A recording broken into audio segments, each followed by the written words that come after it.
दूसरा बहुत ही important point होता है किसी भी देश में पेट्रोल और डीजल का प्राइस बढ़ने का, वो है राजनीति यानी पॉलिटिक्स। आज के टाइम में इंडिया में सबसे ज़्यादा इम्पोर्ट मिडिल ईस्टर्न कंट्रीज से होता है।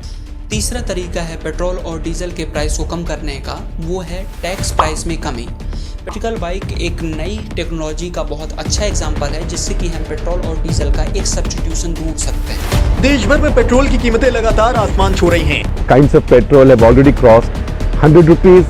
पेट्रोल का क्या दाम था? स्वागत करते हैं आपका। क्वेश्चन नंबर 1, इंडिया में पेट्रोल और डीजल का प्राइस क्यों इतना बढ़ रहा? क्वेश्चन नंबर 2, गवर्नमेंट कर क्या रही, क्यों हाथ में हाथ रखकर प्राइस बढ़ता हुआ देख रही है? क्वेश्चन नंबर 3, कैसे पेट्रोल और डीजल का प्राइस कम किया जा सकता है? सबका जवाब मिलेगा। बिजनेस हल जिंदाबाद।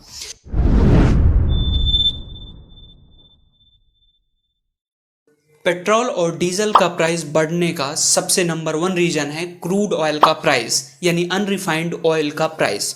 उसके प्राइस पर बहुत ज़्यादा डिपेंड करता है। हम सभी जानते हैं कि इंडिया में पेट्रोल और डीजल का प्राइस क्रूड ऑयल के प्राइस पर डिपेंड करता है। इंटरनेशनल मार्केट में जितना ज़्यादा डिमांड एंड सप्लाई होती है क्रूड ऑयल की, उस तरह प्राइस घटता बढ़ता रहता है। दूसरा बहुत ही इंपॉर्टेंट पॉइंट होता है किसी भी देश में पेट्रोल और डीजल का प्राइस बढ़ने का, वो है राजनीति यानी पॉलिटिक्स।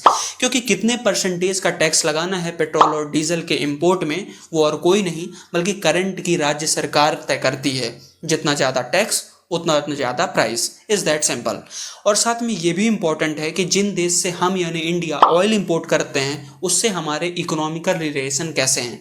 आज के टाइम में इंडिया में सबसे ज़्यादा इंपोर्ट मिडिल ईस्टर्न कंट्रीज से होता है, जैसे कि सऊदी अरेबिया, इराक, क्यूबट और यूनाइटेड अरब। कुछ अफ्रीकन कंट्रीज भी हैं जैसे कि नाइजीरिया एंड एंजोला।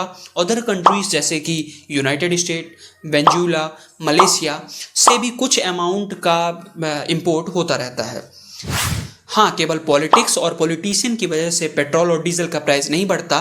तेल का प्रोडक्शन और ट्रांसपोर्टेशन में भी कर्मचारी को वेतन देने की लागत लगती है, इससे भी पेट्रोल और डीजल का प्राइस बढ़ता है, ऐसा सरकार बोलती है। बट रियलिटी में तो हम सबको पता है कि गवर्नमेंट द्वारा लगाए गए टैक्स से ही प्राइस बढ़ता है। ये सबसे मेन पॉइंट है।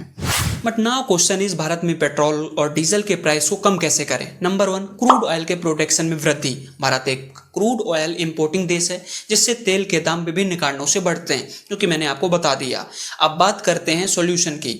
तो एक तरीका है जिससे हम अपने क्रूड ऑयल के प्रोडक्शन को अपने देश में ही बढ़ा सकते हैं, जिससे हम विदेशों से तेल लेने की आवश्यकता को कम कर सकते हैं। इससे कीमत भी कम हो जाएगी।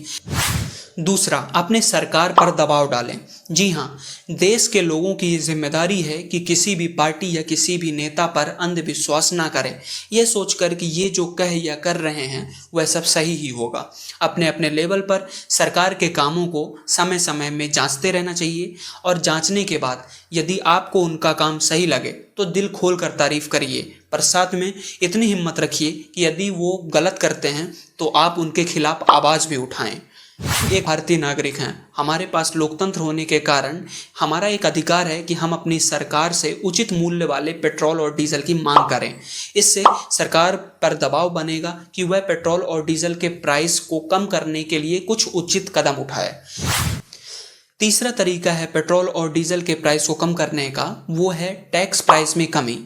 पेट्रोल और डीजल की कीमतों में टैक्स का बहुत बड़ा योगदान होता है। सरकारें इन पेट्रोल और डीजल पर टैक्स और अन्य शुल्क लगाती हैं, जिससे उनकी कीमतें बढ़ जाती हैं। हमें सरकार से यह मांग करनी चाहिए कि वह इन टैक्स को कम करें, जिससे हमें पेट्रोल और डीजल का प्राइस कम दाम में मिल सके।